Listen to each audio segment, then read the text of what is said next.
مجلس ہے، ایک مرد مومن کی عیسیٰ علیہ السلام کی، اور ان کی زیارت کے سلسلے میں مصطفیٰ کی یہ زندگانی دنیا بہت مختصر ہے. انسان کی موت کا کوئی بھروسہ،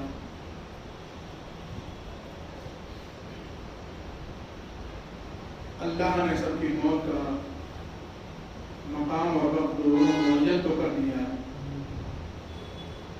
لیکن اللہ نے کسی کو اس بات کا علم نہیں دیا ہے کہ کہاں مرے گا اور کب مرے گا. ہمارے درمیان ہونے والی موتیں یا ہمارے درمیان سے کسی کا چلا جانا روایات کی بنا پر زندہ رہنے والوں کے لیے عبرت ہے.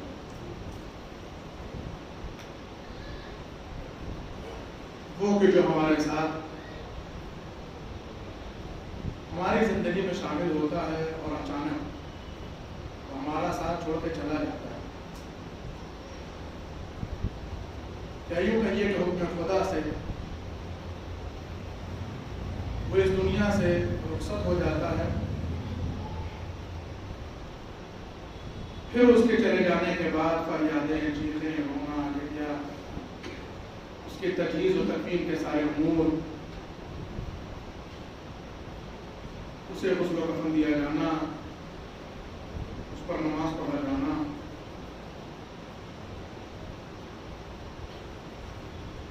اور پھر اسے چاہنے والوں کے کاندھوں پر قبر کی تاریکی تک لے جانا.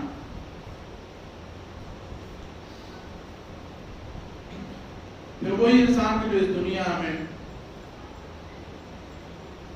ہمیشہ عیش و عشرت، راحت، آسانیاں، زندگی میں سکون کا خامہ رہتا ہے، ایک چھوٹے سے حجرے میں، ایک چھوٹے سے مکان میں زمین کے نیچے اسے دفنا دیا جاتا ہے، اور یہ کوئی اور نہیں کرتا، اس کے چاہنے والے ہم خدا کی بنا پر کرتے ہیں. تھوڑی دیر کے لیے پاور کٹ ہو جاتا ہے، رات کو لائٹ چلی جاتی ہے، گھر میں بڑے سے گھر میں کوئی چیز کہاں رکھی ہے، آدمی اس کی تلاش آسانی سے نہیں کر پاتا ہے، اس چیز کو اٹھا نہیں پاتا. سوچئے قبر کی تنگی، قبر کی تاریکی اور اس کا اندھیرا، وہاں صرف کام آنے والے اس کے اعمال ہوں گے. یہ سب کے سب عبرتیں ہیں، آیات اور قرآن کی بنا پر یہ سب عبرتیں ہیں. ہر دیکھنے والے کو سوچنا چاہیے کہ ایک دن ہمارے لیے بھی یہی آنے والا ہے. یہ تو یقین ہے کہ وہ دن آئے گا، وہ موقع آئے گا جب ہم بھی اسی طریقے سے جائیں گے، مگر یہ نہیں معلوم ہے کہ کب وہ موقع آئے گا. شاید اللہ نے مقام اور موقع کو صرف اپنے علم میں رکھ کر کے ہر انسان کو یہ سوچنے کو مجبور کر دیا ہے کہ اپنے نامہ اعمال کو تیار کرو، نہ جانے کب اللہ کی طرف سے بلاوا آ جائے. سلوات پڑھیے محمد اور آل محمد. چنانچہ یہ موتیں، یہ قبرستان، بہت ساری ایسی باتیں خود مولا علی المومنین نے بھی قبروں کی طرف خطاب کر کے، مردوں کی طرف خطاب کر کے بہت سارے خطبات مولا علی المومنین کے بیانات ہیں. وہ موقع نہیں ہے، نہیں تو اصل بات رہ جائے گی جو آیات آپ کے سامنے ہم نے تلاوت کی، اس سے متعلق باتیں رہ جائیں گی. کس طریقے سے مولا علی المومنین نے، پیغمبر علیہ السلام نے دیگر ائمہ نے قبرستان میں جا کے خطاب کیا.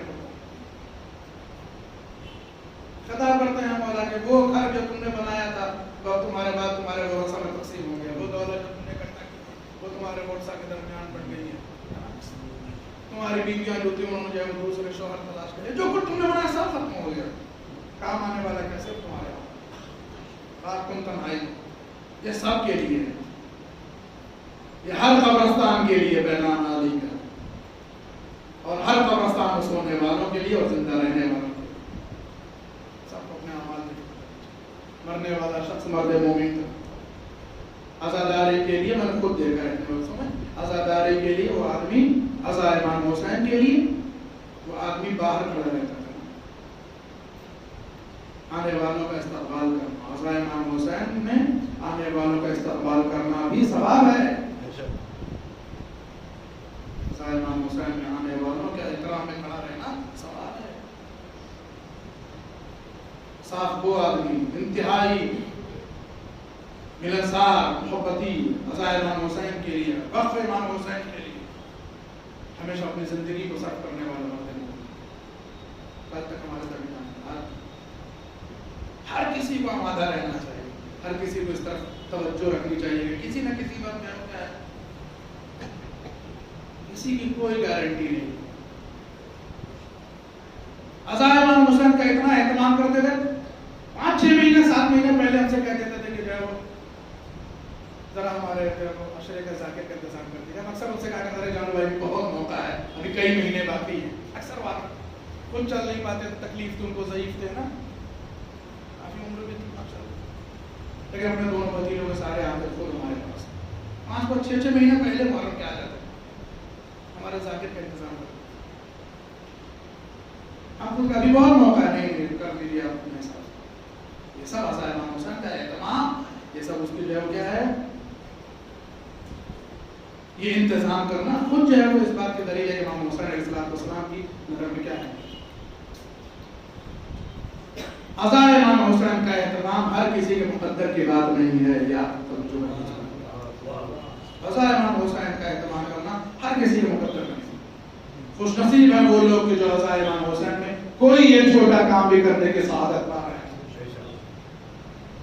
اور کوئی اس بات پر غرور نہ کرے کہ ہم نے یہ کام کر دیا ہے عزاداری امام حسین میں، تم نہ کرو گے کوئی دوسرا کرے گا، تمہارے لیے جو ہے وہ امام نے تمہارا انتخاب کیا تھا، یہ تمہارے لیے شرف تو ہے مگر غرور کا سبب نہیں ہے، لیکن تم نہیں کرو کوئی دوسرا کرے گا، لیکن اس بات کا افتخار کر سکتے ہو کہ انتخاب تمہارا ہوگا۔ عزا امام حسین میں امام حسین علیہ السلام کا مسئلہ الگ ہے، بارہا اس بات کو کہتے رہے، امام حسین کا مسئلہ الگ ہے۔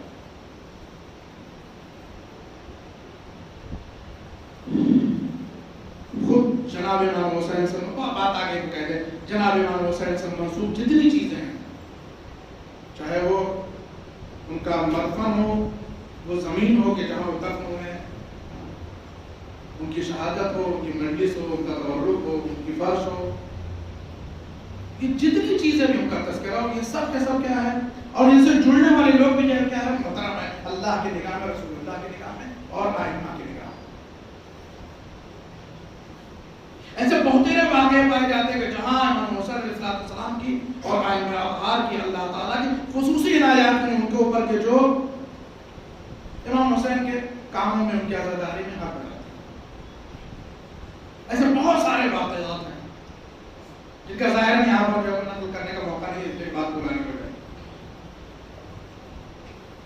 اللہ نے ہر انسان کو اس دنیا میں مصیبتوں میں مبتلا کیا ہے، پریشانیوں میں مبتلا کیا ہے، مشکلات میں مبتلا کیا ہے۔ ہر کسی کی زندگی میں مشکلات ہوتی ہیں، ہر کسی کی زندگی میں مصیبتیں آتی ہیں، اور ہر انسان مصیبت میں جاتا ہے، کسی نہ کسی سے مدد طلب کرتا ہے۔ اب آئیے اس پر بات کر لیں جو آیت آپ کے سامنے یہ سورہ بقرہ کی 153 نمبر کے آیت 153 دیکھ لیجیے گا کہ قرآن کیا کہتا ہے۔ اعوذ باللہ من الشیطان الرجیم، بسم اللہ الرحمن الرحیم، یا ایھا الذین آمنوا استعینوا بالصبر والصلاۃ،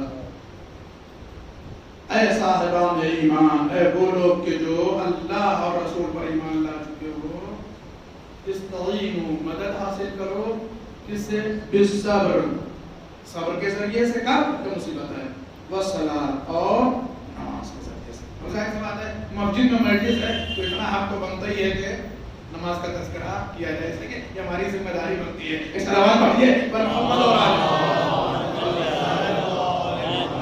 قرآن کہتا ہے یا ایھا الذین آمنوا استعینوا بالصبر والصلاۃ، اے وہ لوگ کہ جو ایمان لا چکے، اے صاحبان ایمان، وقت مصیبت صبر سے اور نماز سے مدد حاصل کرو۔ پھر قرآن کیا کہتا ہے؟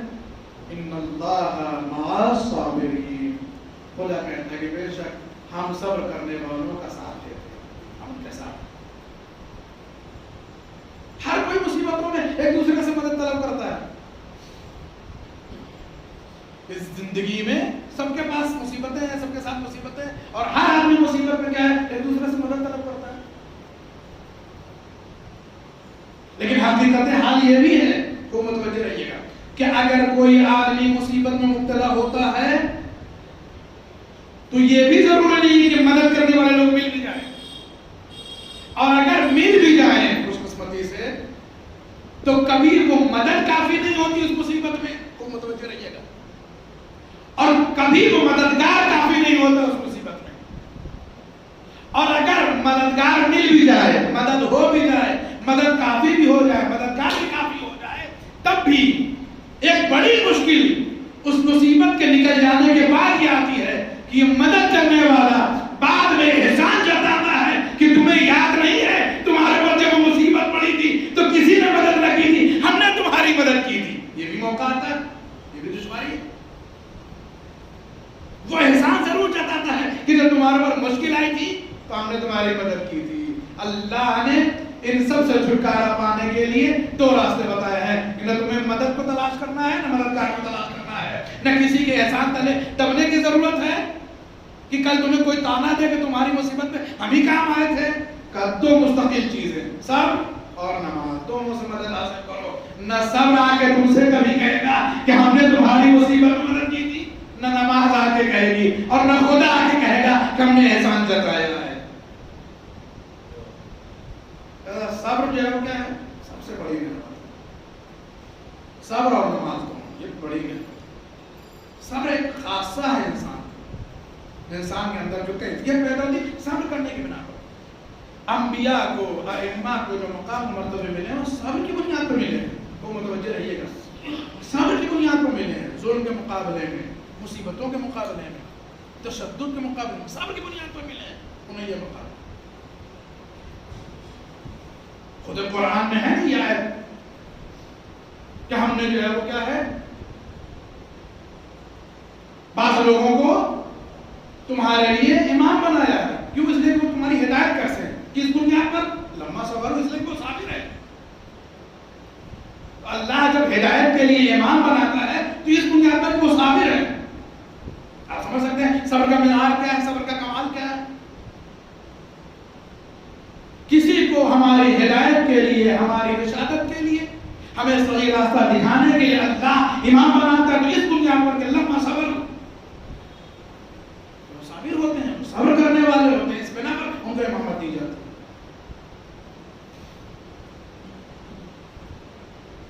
ایک موقع، بس بات جلدی ختم ہو گئی، سنیے. ایک موقع کا، ایک مصیبت پر صبر کرنا انسان کے درجات کو اضافہ کرتا ہے، اس میں بلندی پیدا کرتا ہے، اس میں اور ترقی ہوتی ہے انسان کے معنوی درجات میں.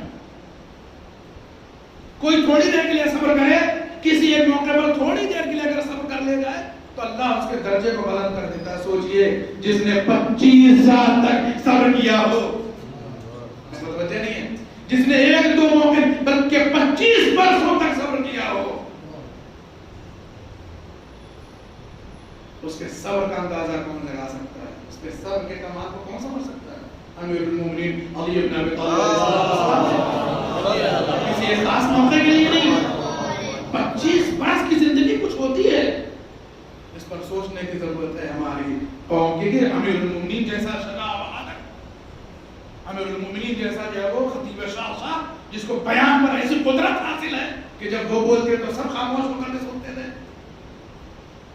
جن کے علمی شاہکار کا ایک مختصر سا نمونہ آج ہمارے درمیان نہج البلاغہ موجود ہے، جس پر جو ہے دنیا میں حیرت ہے. وہ اگر 25 برسوں تک خاموش رہیں اور صبر کریں. اب صبر کو یاد جو ہے آپ نے سمجھ لیا تھا. اب اس امیر المومنین کی نماز کو سمجھیے کہ جس کا صبر اس منزل پر ہے، سوچئے اس کی نماز کس منزل پر ہوگی. ان کی نماز کا انداز الگ ہے. نماز کا موقع آتا ہے، روایت میں لکھا ہے کہ فرماتے ہیں راویان کہ میں نے دیکھا امیر المومنین کو جب وقت نماز آتا ہے تو علی جیسا شجاع و بہادر انسان لرزنے لگتا ہے، اس کے چہرے کا رنگ متغیر ہونے لگتا ہے، کانپتے ہیں. ہر نماز کے وقت کے موقع پر، ہر نماز کے موقع پر مولا ان کی روایت میں کہ وہ کانپتے ہیں، لرزتے ہیں، چہرہ بدلتا رہتا ہے. یہاں صاحب نماز کا موقع ہے، گھر میں ہیں، ہوٹل میں ہیں، آفس میں ہیں، کچھ نہیں تو باہر بیٹھے ہوئے گھوم رہے ہیں، ٹہل رہے ہیں، کچھ نہیں. وقت نماز آتا ہے، روایت میں لکھا ہے، کئی متعدد روایت اس سلسلے میں مولا عمر کے چہرے کا رنگ بدلنے لگتا ہے، لہرنے لگتے ہیں، کانپنے لگتے ہیں. لوگ پوچھتے ہیں یا علی آپ جیسا شجاع بہادر کیوں لرز رہا ہے، کیوں کانپ رہا ہے؟ امام فرماتے ہیں یہ اس عظیم نعمت کے ادا کرنے کا موقع ہے نماز کا، کہ جس عظیم نعمت کو اللہ نے زمین اور آسمان پر نازل کیا اس کے سامنے پیش کیا، جس کی شدت گرانی سے انہوں نے اس کو قبول کرنے سے منع کیا. ہم انسانوں کو اللہ نے اس عطائے نعمت کے منتخب کیا. پھر کبھی فرماتے تھے چونکہ حاکم واقعی اور حاکم مطلق کی بارگاہ میں جانا ہے، اس لیے یہ بدن میں لرزش ہے، یہ کپکپانا، یہ لرزنا اس لیے ہے کہ اللہ کی بارگاہ میں جانا ہے. سخت بات ہے سخت. ان کی عبادت کا کیا کہنا؟ ابن عباس سے روایت ہے کہ مولا امیر المومنین کی کمی نماز ترک نہیں. البتہ مولا امیر المومنین کی نماز کے سلسلے میں ابن عباس کی جو ہے روایت کا سہارا جو کیا ہے ضروری نہیں، لیکن اصل جو بات ہے جس روایت کو ابن عباس کہتے ہیں کہ مولا امیر المومنین صفین کی جنگ کے درمیان ایک رات آئی جس کو لیلۃ الحریر کہا جاتا ہے. لیلۃ الحریر، لیلہ کہتے ہیں رات، لیل کہتے ہیں رات، حریر کہتے ہیں اس موقع پر یہاں پہ بہت زیادہ سردی ادھر نہیں پڑتی ہے. ہمارا نارتھ انڈیا میں دیکھیے جو کیا ہے، پانی رکھ دیجیے رات کو تو جم جائے، اور صرف کہیں زیادہ سردی پڑتی ادھر کشمیر کی طرف لداخ جب -20 -25 پہ چلے جاتے ہیں پانی رکھ دو جو ہے وہ برف ہو جاتا ہے. عام طور سے گاؤں دیہات میں جب سردیاں پڑتی ہیں، سردی کے مہینے میں جب سردیاں بڑھتی ہیں تو عالم یہ ہوتا ہے کہ جو جنگلی جانور وغیرہ ہوتے ہیں وہ سب کیا ہے، وہ عجیب قسم کی آوازیں نکالتے ہیں سردی جب ان کو لگتی ہے زیادہ. لیلۃ الحریر کو جنگ صفین میں اسی لیے لیلۃ الحریر کہا گیا. حریر کہتے ہیں کہ جانوروں کی وہ آواز جو سردی کی بنا پر نکلتی ہے، ان سے بہت زیادہ سردی پڑتی ہے تو ان کی طرح کی آواز نکلتی ہے سردی سے جو کیا ہے سخت نہ کرنے کی بنا. جنگ صفین کی ایک رات اتنی سرد تھی کہ جس طریقے سے جانوروں کی جب وہ سردی کے برداشت نہ ہونے کے طرح پر آوازیں نکلتی ہے، ویسے کیا ہے معاویہ کے لشکر کے سپاہی کیا ہے کڑکڑا رہے تھے، جس کو ہماری زبان میں کہتے ہیں سردی سے بالکل کیا ہے بےتاب ہو رہے تھے. ابن عباس کہتے ہیں کہ ایسی شدید سردی کی رات میں کہ جب لوگوں کے ڈانٹ بج رہے تھے، وجود کانپ رہا تھا سردی سے، تب بھی امیر المومنین کی نماز نہ تاخیر ہونے پائی نہ ترک ہونے پائی.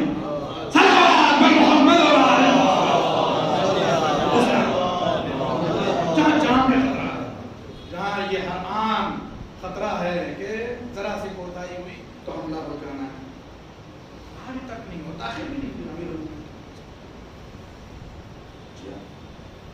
کیا نماز ہے مولا امیر المومنین کی؟ فرماتے ہیں ایک راوی ہیں حبہ ابن جمیل، وہ روایت کرتے ہیں کہ مولا امیر المومنین علی بن ابی طالب علیہ السلام ارشاد فرمایا عبدت اللہ مع رسول اللہ قبل ان یعبد من هذه الامہ. اس امت میں سب سے پہلے میں نے رسول اللہ کے ساتھ عبادتیں کی ہیں، نمازیں پڑھی ہیں. کتنی بڑی بات ہے. فرماتے ہیں کہ اس امت میں کوئی ایسا نہیں ہے سوائے میرے کہ جس نے رسول اللہ کے ساتھ اللہ کی عبادتیں کی. میں نے رسول اللہ کے ساتھ اللہ کی عبادتیں کی. عجب فلسفہ ہے. امیر المومنین اپنی عبادت اور نمازوں کا جب تذکرہ کر رہے ہیں تو رسول اللہ کا بھی حوالہ دے رہے ہیں تاکہ لوگ یہ نہ سمجھیں کہ رسول اللہ کی نماز کچھ اور تھی، امیر المومنین کی نماز کچھ اور تھی. اپنی نماز کے ساتھ ساتھ رسول اللہ کی نماز کا حوالہ یہ دے رہے ہیں کہ ہم نے رسول اللہ کے ساتھ عبادتیں کی ہے. یہی وجہ ہے کہ جب وفات پیغمبر کے ایک عرصے کے بعد امیر المومنین نے مسجد نبوی میں نماز پڑھائی تو نابینا صحابی نے علی کے پیچھے نماز پڑھ کے آواز دی. آج ویسی ہی نماز پڑھنے کا مزہ آیا جیسے رسول اللہ کے پیچھے نماز پڑھنے کا مزہ آتا. آج کی نماز ویسی ہی ہے جیسی رسول اللہ پڑھایا کرتے تھے. ایک صلوات پڑھیے اور محبت اور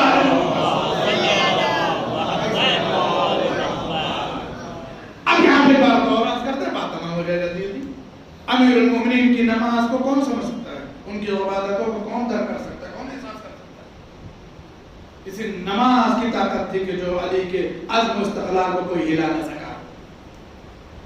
حکومتیں نابود ہو گئی، ایک نہیں تین تین حکومتیں نابود ہو گئی، لیکن امیر المومنین کے ایمان و عزم و استحکام کو کوئی ہلا نہ سکا. اسی صبر اور نماز کی بنیاد. نماز ایسی ویسی نماز، اور کوئی اتنی مختصر نماز کہ ہم لوگوں سے مثلا جو ہے وہ رات کی جو ہے وہ 7 رکعت پڑھنا دشوار ہو جاتی ہے بعض دفعہ، 3 مغرب کی اور 4 جو ہے وہ عشاء کی. سنا نہیں سنا آپ نے باتیں مولا امیر المومنین کے لیے کہ آپ کی عبادتوں کا عالم کیا تھا. اس سلسلے میں سنیے. کہتے ہیں کہ امام زین العابدین حضرت سید سجاد علیہ السلام آپ کی عبادت کا مشہور ہے دنیا میں، اس لیے آپ کو سید الساجدین کہا جاتا ہے، سید سجاد کہا جاتا ہے، زین العابدین کہا جاتا ہے. پیغمبر اسلام نے بھی ارشاد فرمایا کہ جب پوری دنیا کے لوگ وہاں روز قیامت موجود ہوں گے تو اللہ پوچھے گا کہ این زین العابدین، عبادت گزاروں کی زینت کہاں ہے؟ تو رسول اللہ فرماتے ہیں پوری دنیا کے لوگ وہاں ہوں گے، نبی ہوں گے، امام ہوں گے، علماء ہوں گے، سب ہوں گے، ایک سے بڑے سے بڑے عابد وہاں ہوں گے، لیکن سب خاموش ہوں گے. کوئی نہیں ہوگا کہ جو اللہ کے اس سوال کے جواب میں کہے کہ میں ہوں. رسول اللہ فرماتے ہیں کہ میرا یہ فرزند اٹھے گا، سید سجاد علی بن حسین کہے گا کہ اے میرے پروردگار، میں عبادت کرنے والوں کی زینت ہوں، میں تیری بارگاہ میں کیا حکم ہے میرے پروردگار. انہیں زین العابدین کہا جاتا ہے. اس کی ایک وجہ اور بھی ہے. پھر باپ نماز میں جو ہے وہ سانپ کی شکل میں شیطان آیا اور انگوٹھے کو چبا گیا، انگوٹھے کو چبا گیا، پھر ڈسا نہیں بلکہ چبا گیا. اور امیر المومنین کے اس جانشین برحق یعنی سید سجاد کی نماز میں کوئی فرق نہ آیا. آپ جیسے اللہ کے حضور میں تھے ویسے ہی نماز کو کیا ہے آپ نے جاری رکھا. جب اس نے انگوٹھا چبا لیا تو آخر میں اس نے کہا کہ انت زین العابدین، بے شک تم ہی زین العابدین، عبادت گزاروں کی زینت. جناب سید سجاد کی عبادت مشہور اسی بنا پر ان کو زین العابدین، سید الساجدین سب کچھ کہا جاتا ہے. سجاد کہا جاتا ہے، سب سے زیادہ سجدہ کرنے والوں کو سید سردار انہیں کہا جاتا ہے. عبادت کرنے والوں کی زینت انہیں کہا جاتا ہے کہ اگر یہ نہ ہوتے تو عبادت کرنے والوں کا کوئی بھرم نہ تھا دنیا میں. زین العابدین کا مطلب ہے کہ اگر یہ نہ عبادت کر رہے ہوتے تو عبادت کا بھی کوئی کیا ہے بھرم نہ رہتا. جب ان سے آ کے ایک صحابی نے پوچھا، خوب متوجہ رہیے گا، جب ایک آدمی نے آ کے کہا کہ مولا آپ اتنی عبادتیں کرتے ہیں، سید سجاد علیہ السلام، مولا آپ تو بڑی عبادتیں کرتے ہیں، آپ بڑی نمازیں پڑھتے ہیں. بس مولا نے فوراً اس کو ڈانٹ کے کہا تجھے کیا خبر کہ ان ہماری عبادتوں سے بھی بالاتر کسی کی عبادتیں ہیں، ہماری ان نمازوں سے زیادہ بھی کسی کی نمازیں ہیں. راوی کہتا ہے کہ فوراً سید سجاد نے اپنے ایک صحابی کو حکم دیا وہ صحیفہ تو لے کر کے آؤ جس میں میرے دادا علی کی عبادتوں اور نمازوں کا تذکرہ ہے. جب صحیفہ لایا گیا تو امام نے فرمایا کہ میرے جد علی امیر المومنین ایک رات میں 1000 رکعت نمازیں ادا کرتے تھے. یہ صاحب یہاں 7 رکعت نماز نہیں ادا ہو پاتی ہے. امیر المومنین یہ فرمائیں کہ ہر شب امیر المومنین جناب سید سجاد فرماتے ہیں، زین العابدین فرماتے ہیں کہ میرے دادا ہر شب 1000 رکعت نماز پڑھتے ہیں. ممکن ہے اسی بات کو بیان کرنا؟ کیا ممکن ہے 1000 رکعتوں کا ادا کرنا نماز کی؟ ممکن ہے. 7 رکعت تو مشکل سے ادا ہوتی ہے نا. اگر جو ہے نافلہ معنی ملا لی جائے تو 4 رکعت جو ہے وہ مغرب کی نافلہ اور 2 رکعت جو بیٹھ کر کے ایک وہ شمار کی جاتی ہے عشاء کی نافلہ. تو 7 4 11 12 رکعت نماز جو مشکل ہی ہو جاتی ہے شب میں روز. لیکن امیر المومنین کے لیے کیا ہے؟ کس نے کہا ہے؟ زین العابدین نے فرمایا ہے کہ وہ ہر شب 1000 رکعت نماز پڑھتے ہیں. کیسے پڑھتے ہیں؟ یہاں جو ہے کیا ہے ماہ مبارک رمضان میں 23ویں کی شب میں 102 رکعت پڑھنا ہوتا ہے تو ہم لوگ سب کیا ہے پریشان ہو جاتے ہیں. لیکن اب اسی 23ویں کی 102 رکعت نماز سے آپ سمجھ سکتے ہیں کہ 1000 رکعت نماز پڑھنا واقعی ممکن ہے کہ نہیں ہے. جب ہم لوگ جو ہے وہ 23ویں کی شب کے اعمال کرتے ہیں ماہ مبارک رمضان کے تو کتنی دیر میں نماز پڑھتے ہیں؟ 102 رکعت. اندازہ بتائیے. زیادہ سے زیادہ 1 گھنٹہ. بیچ میں ہم لوگ 2 دن کی نماز کے بعد وقفہ بھی لے لیتے ہیں اور گیپ ہو جاتا ہے، پھر 2 دن پڑھتے ہیں، پھر 2 دن پڑھتے ہیں، اس طرح سے پڑھتے ہیں نا، 102 رکعت ہو جاتی ہیں. زیادہ سے زیادہ 1 گھنٹے میں ہم لوگ کتنی پڑھ لیتے ہیں؟ 102 رکعت پڑھ لیتے ہیں نا. کیسے پڑھتے ہیں؟ پہلے ہی بتا دیتا ہے جب وہ پیش نماز کہ دیکھو ایسا بھائی بہت پرانی قنوت ہوگا، 1 دن کے لیے صرف 1 اقامت ہوگی، وہ متوجہ رہیے گا، مستحبات کا تذکرہ نہیں ہوگا، ہے نا. سبحان اللہ سبحان اللہ سبحان اللہ 3 بار نہیں کہا جائے گا، 5 بار نہیں کہا جائے گا، رکوع سجدے میں 7 بار نہیں کہا جائے گا، بلکہ 1 بار کہا جائے گا جو واجب ہے نا. اب ہم کے بعد چھوٹا سورہ پڑھا جائے گا، قنوت کبھی نہیں پڑھا جائے گا، کبھی صرف سلمان پڑھ دی جائے گی، یہی تو ہوتا ہے. اور مستحب نمازوں کے لیے مسئلہ سن لیجئے، مستحب نمازوں کے لیے مسئلہ یہ بھی ہے کہ اگر آپ چاہیں تو صرف سورہ الحمد پڑھیں، دوسرا سورہ پڑھنے کی ضرورت نہیں ہے.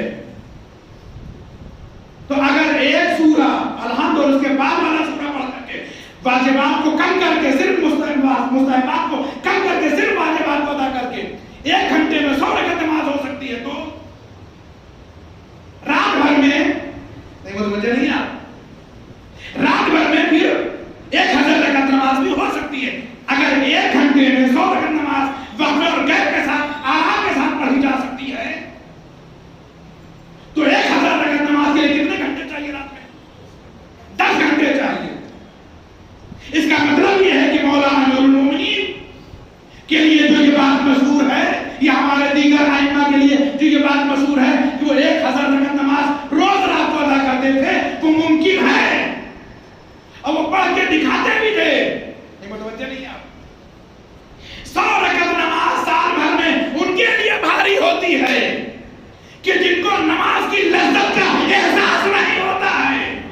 1000 رکعت نماز پڑھنا اس علی کے لیے بہت آسان ہے جسے واقع نماز کی لذت کا احساس ہو گیا ہو، جس نے پہلے ہی یہ کہا ہو اے میرے اللہ مجھے کہیں سکون نہیں ملتا ہے، بس تیرے سجدے میں سکون ملتا ہے، تیری نمازوں میں سکون ملتا ہے. صلوات پر محمد اور آل محمد.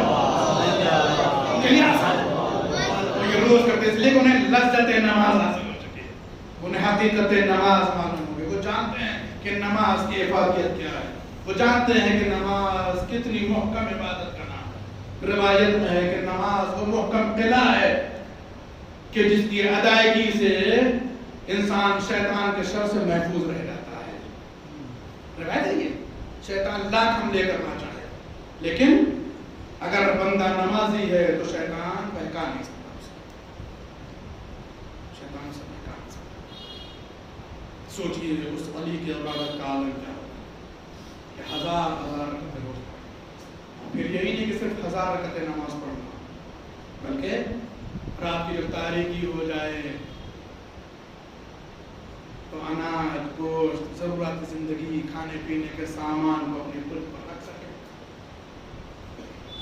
فقراء، مساکین، غرباء، محتاج، وہ لوگ جن کے گھر نہیں ہوتے، جن کے مکان نہیں ہوتے، جن کے بستر نہیں ملتا، جو سڑکوں پر باہر میدانوں میں سویا کرتے تھے، وہاں جا کر کے آہستہ سے رات کی تاریکی علی ان کے تکیے کے پاس تکیے کے پیچھے رکھ کر کے ضرورت کی چیزیں چلے آتے. انہیں احساس بھی نہیں، جب آنکھ کھلتی تھی تب دیکھتے تھے کہ ضرورت کی چیز ہمارے سامنے موجود ہے. حاکم ایسا ہی ہونا چاہیے، حاکم ایسا ہی ہونا چاہیے کہ جو 1000 رکعت نماز بھی ادا کرے اور اللہ کے بندوں کی ضروریات کو بھی پورا کرے. یہ جملے کو بدل کے آپ کے سامنے عرض کرتے ہیں، حاکم ایسا ہونا چاہیے کہ جو اللہ کے حقوق کو بھی ادا کرتا ہو، اس کے بندوں کے حقوق کو بھی ادا کرنے والا ہو. سلام پڑھیے بر محمد اور آل محمد.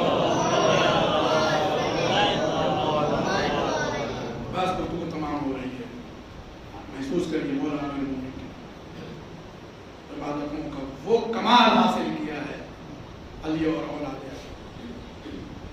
ایسی ایسی عبادتیں. بہت سارے ایسے جو واقعات موجود ہیں، نظیریں موجود ہیں جہاں آپ کے سامنے پیش کیا جا سکتا ہے. حالت رکوع میں ہیں، سائل آ کر کے سوال کرتا ہے، اس پر بہت ساری باتیں نہیں کی جا سکتی کیونکہ وقت نہیں رہا. حالت رکوع میں سائل نے آ کے سوال کیا آپ نے کیا ہے اپنی انگشت مبارک کو کیا ہو سکے انگشتری آپ نے دے دی نماز میں کوئی فرق نہ آیا. اس پر بہت پہلے شاید جب ہم شروع میں اس پر بات کر چکے کیا کہنا ہے کہ اس میں جو ہے کیا ہے اللہ کے ساتھ ساتھ اس کے بندوں کے بھی حقوق کی جو ہے کیا ہے ادائیگی ہے. اس کا ایک بہترین نمونہ یہ بھی ہے کہ حالت نماز میں آپ نے کیا ہے رکوع میں وہ سائل جو آیا ہے اسے بھی خالی ہاتھ نہیں جانے دیا ہے اور اللہ کی اطاعت اور اس کے نماز میں کوئی فرق نہیں ہے.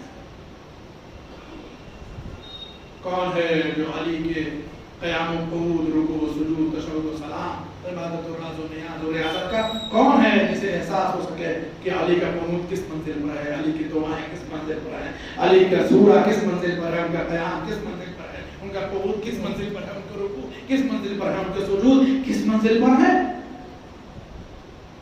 کیا بلندی پائی ہمیں المومنین نے اللہ کی ایسی عبادت کی ہے. بس بات تمام ہو رہی ہے, آخری جملہ سن لیجیے فضائل ایسی عبادت کی ہے اللہ کی, آپ نے ایسی اطاعت کی ہے معبود کی کہ اللہ نے بھی عبادت اور اطاعت امیر المومنین کی اہمیت کو سمجھانے کے لیے اپنے نبی صادق کی زبانی خندق کی جنگ کے موقع پر جب عمرو بن عبد کے سینے سے اتر آئے ہیں تب نبی صادق کی زبانی اللہ نے اعلان کروا دیا ہے. ایک نبی آپ اعلان کر دیجئے ضربت علی یوم الخندق افضل من عبادت الثقلین. آج کے ایک دن کی ضربت امیر المومنین کی دونوں جہان کی عبادتوں سے افضل ہے. سوچئے جس علی کی تلوار کی ایک کان دنیا کی ساری عبادتوں سے بہتر ہو, اس کی نماز کا عالم کیا ہوگا, اس کے رکوع کا عالم کیا ہوگا, اس کے سجود کا عالم کیا ہوگا, اس کی نمازوں کا عالم کیا ہوگا. ایک صلوات پڑھیے پر محمد ایک ضربت اگر جو ہے عبادت ہے ثقلین سے بہتر ہو سکتی ہے دونوں جہان کی عبادت ہو. ہم سب کی عبادتیں کیا ہے یہ ہے علماء کی ضربت کے مقابلے کہ اس نے کہ اطاعت الہی مرضی الہی. بس میں کہتا ہوں بات تمام ہو گئی. خاندان پہچانا گیا ہے عبادت, یہ خانوادہ پہچانا ہی گیا ہے اللہ کی اطاعت اور عبادت کی بنیاد پر. بہت بڑی بات آپ کے سامنے کہہ دی, یہ خاندان پہچانا ہی گیا ہے دنیا میں اللہ کی اطاعت اور عبادت کی بنیاد پر. یہ عام حالات میں ہو تب بھی اطاعت الہی عبادت الہی میں کوئی کمی نہیں رکھتے ہیں. یہ جنگ کے میدان میں بھی آ جائیں تو اطاعت و عبادت الہی میں کوئی کمی نہیں رکھتے. کربلا کی فیصلہ کن لڑائی ہے نا, یہ آخری لڑائی تھی کربلا کی حق و باطل کی ہے نا, کہ جو اس انداز میں لڑی. کہنے تو آج بھی آپ کہہ لیجئے کہ حق و باطل کی جنگ ہے اور یوں یہ چلتی رہے گی قیامت تک, لیکن واقعی اگر کوئی جنگ ہوئی حق و باطل کے درمیان تو کربلا کی. اس فیصلہ کن جنگ میں, اس فیصلہ کن جو ہے وہ جہاد میں اگر کسی چیز کو سب سے زیادہ اہمیت دی ہے اولاد امیر المومنین نے تو عبادت و اطاعت الہی. کیا دنیا اس چیز کو فراموش کر سکتی ہے کہ جب امام حسین علیہ السلام نے 9 محرم کو جناب ابوالفضل عباس اور دیگر اصحاب سے کہا کہ جا کر کے پسر احساس سے کہا کہ ہمیں ایک رات کی مہلت دے دیں. کیوں؟ تاکہ ہم اپنے اللہ کی اور اطاعت اور عبادت کر سکیں.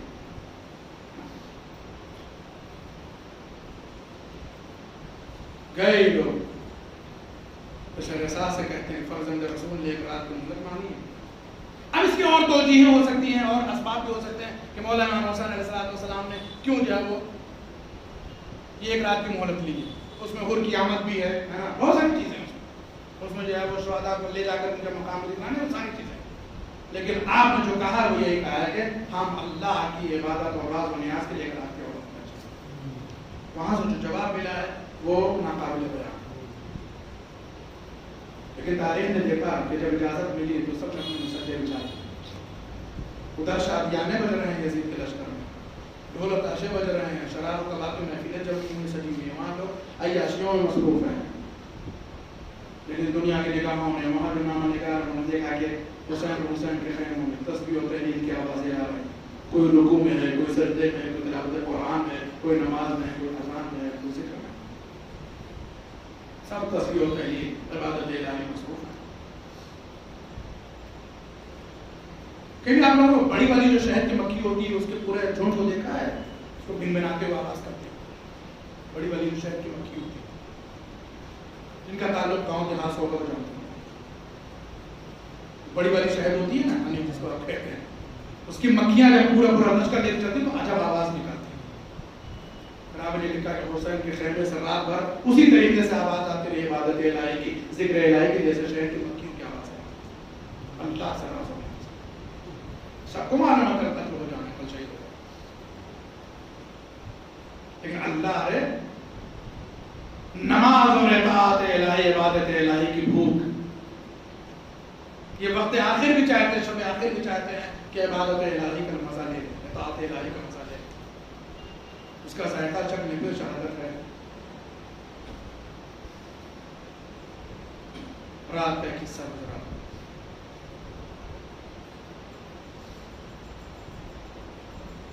طویل غصہ گزرنے کے بعد حسین بن علی اپنے خیمے سے اٹھے،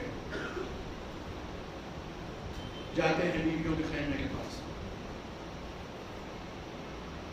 راوی نے لکھا کہ حسین جس بیوی کے خیمے میں پہنچتے ہیں کیا دیکھتے ہیں؟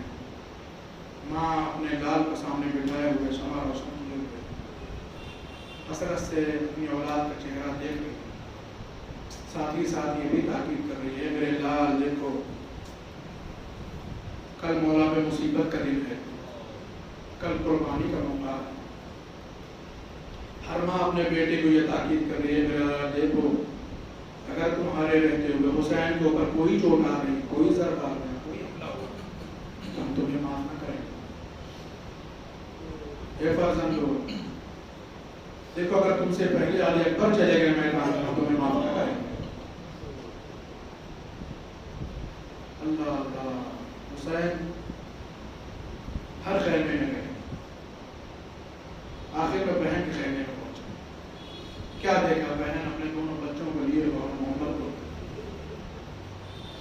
سمجھا رہی ہے میرے لال تم نانیال اور دادیال دونوں سے شجاع بہادر ہو، تمہارے حسب اور نسب دونوں میں شجاعت بہادری ہے، تمہارے دادا جعفر طیار تھے جو علمبردار لشکر رسول اللہ تھے، تمہارے نانا علی مرتضیٰ شیر خدا تھے، اللہ نے تمہیں شجاعت نانیال اور دادیال دونوں اعتبار سے دی ہے۔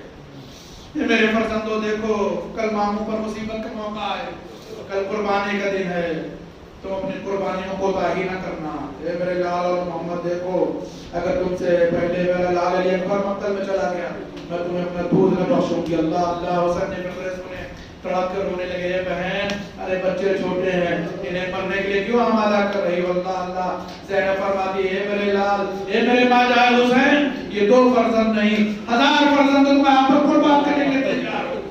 اللہ اللہ، حسین اپنی بہن سے خطاب کر رہے ہیں۔ اسی دوران زینب نے فقرہ کا سوال کیا ہے میرے ماجائے حسین کیا تم نے اپنے اصحاب کو آزما لیا ہے؟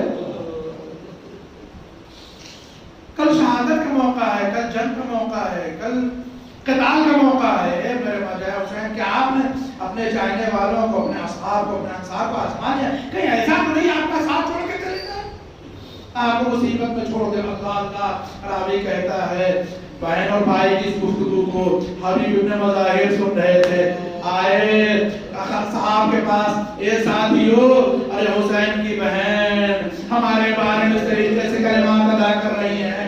یکایک راوی نے لکھا حسین کے سارے چاہنے والے زینب کے خیمے کے باہر آوازیں بلند کر رہے ہیں، حسین خیمے سے باہر نکلے، اے چاہنے والو ارے یہ شور و غوغا کیسا ہے، یہ آوازیں کیسی ہیں؟ راوی نے جب نظرہ لکھا ہے، راوی کہتا ہے حسین نے کیا دیکھا؟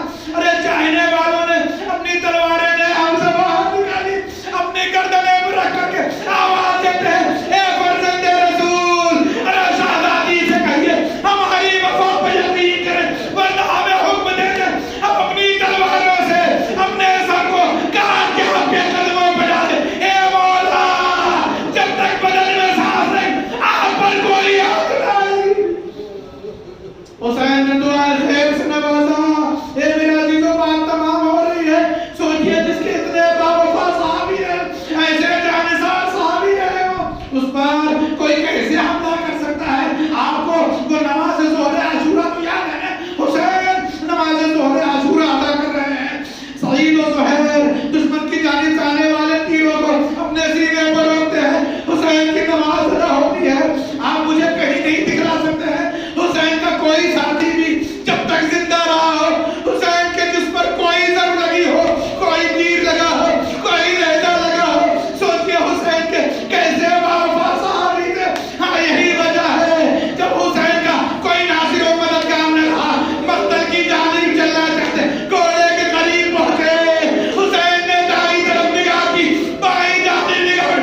استغفركم اللہ. بس میرے عزیزو گفتگو تمام ہوئی. اس منظر کو زینب نے دیکھ لیا.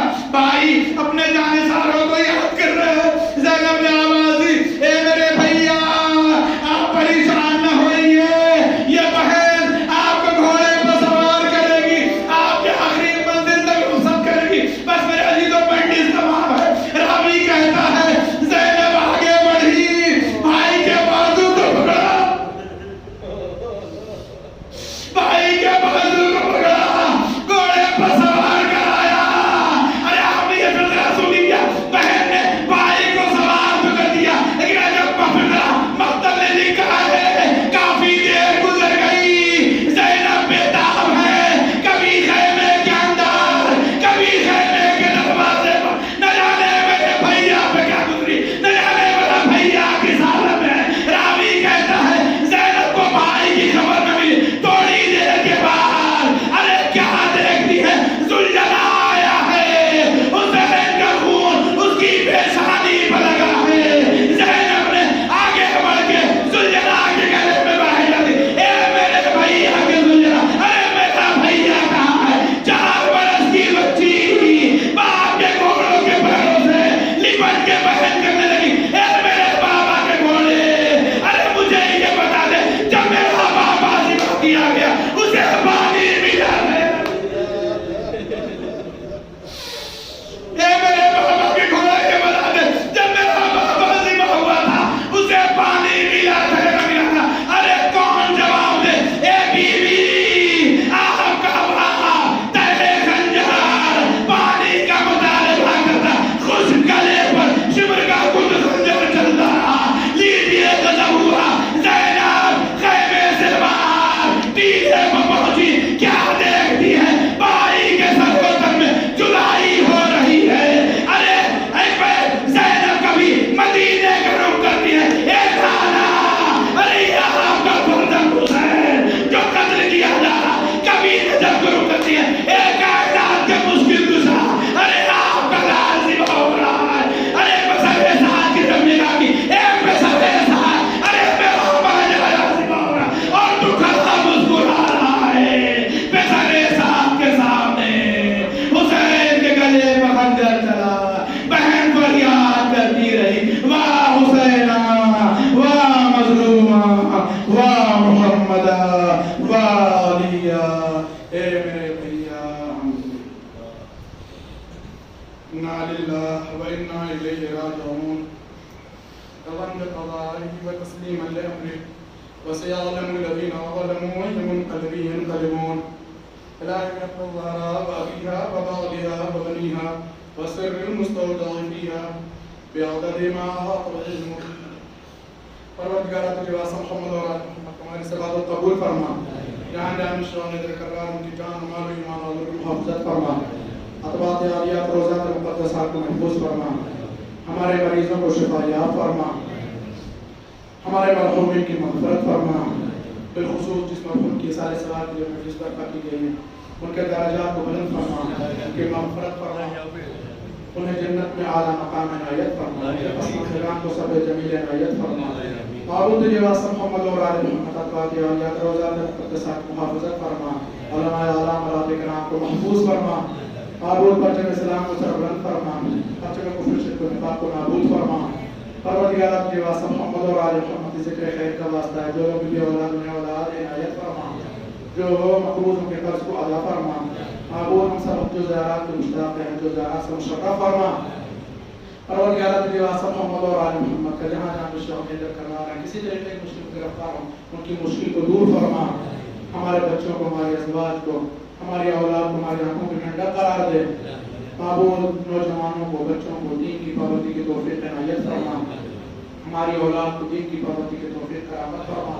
معبود تجھے واسطہ محمد اور آل محمد ہمارے قوم میں اتحاد اور اتفاق کی توفیق کرامت فرما. ہمارے درمیان سے اختلاف کو نیز و نابود فرما. معبود تجھے واسطہ محمد اور آل محمد کا ہم سب کو زیادہ زیادہ ہمارے صالحہ کی توفیق کرامت فرما. دین اور دین کے احکام پر عمل کرنے کی توفیق عنایت فرما. مسجد اور نماز سے جڑے رہنے کی توفیق عنایت فرما. معبود تجھے واسطہ محمد اور آل محمد کا ہمارے زمانے کے امام, ہمارے صاحب ولی نعمت, ہمارے مولا اور آقا, ہمارے سید و سردار ہمارے نگہبان و نگہدار امام عصر کے ظہور میں توجیہ فرما، ہم سب کے مخلص صحابہ و انصار میں شمار فرما. ربنا تقبل منا انك انت السميع العليم وتب علينا انك انت التواب الرحيم. اعتماد سے بار سورہ الحمد 3 بار سورہ توحید کی تلاوت فرما کر مرحوم غفور میر فضل علی ابن مرحوم میر محبوب علی صاحب کی روح کو احسان فرما.